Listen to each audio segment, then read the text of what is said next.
Now, regarding the ongoing situation in Iran, I know there has been a lot of speculation amongst all of you in the media regarding the president's decision-making and whether or not the United States will be directly involved. In light of that news, I have a message directly from the president, and I quote, "Based on the fact that there's a substantial chance of negotiations that may or may not take place with Iran in the near future, I will make my decision whether or not to go within the next 2 weeks." That's a quote directly from the president for all of you today. Trust in President Trump. President Trump has incredible instincts, and President Trump kept America and the world safe in his first term as president in implementing a peace through strength foreign policy agenda. And with respect to Iran, nobody should be surprised by the president's position that Iran absolutely cannot obtain a nuclear weapon. He's been unequivocally clear about this for decades, not just as president, not just as a presidential candidate, but also as a private citizen. I am not tracking that on Mr. Witkoff's travel schedule, but I can certainly check in with him to be sure.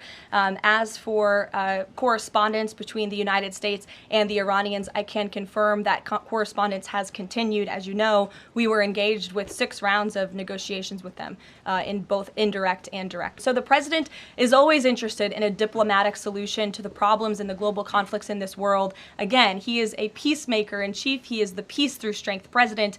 And so if there's a chance for diplomacy, the president's always going to grab it. But he's not afraid to use strength as well, I will add. Sure, the president's top priority right now is ensuring that Iran cannot obtain a nuclear weapon and providing peace and stability in the Middle East. It is a fact, and the United States government maintains this fact, that Iran has never been closer to obtaining a nuclear weapon. Would the president go to Congress to seek war authority? I'm not going to engage in hypotheticals. I gave you the statement from the president. He'll make a decision within 2 weeks. And are you seeing any signs that China would get involved militarily to support Iran? I don't believe we're seeing any signs of that at this moment in time. As for Xi Jinping's offer, I will leave it to the president to respond to that himself. What I can share is that the IDF and Israel, I think, have exceeded a lot of people's expectations in their ability to really hinder Iran's nuclear facilities, but also they've taken out key people in the Iranian regime's leadership as well. So this is something, of course, we are monitoring and watching every day, and the president was just in an intelligence briefing. He continues to be briefed by his National Security Council, and he will throughout the duration of this war and conflict.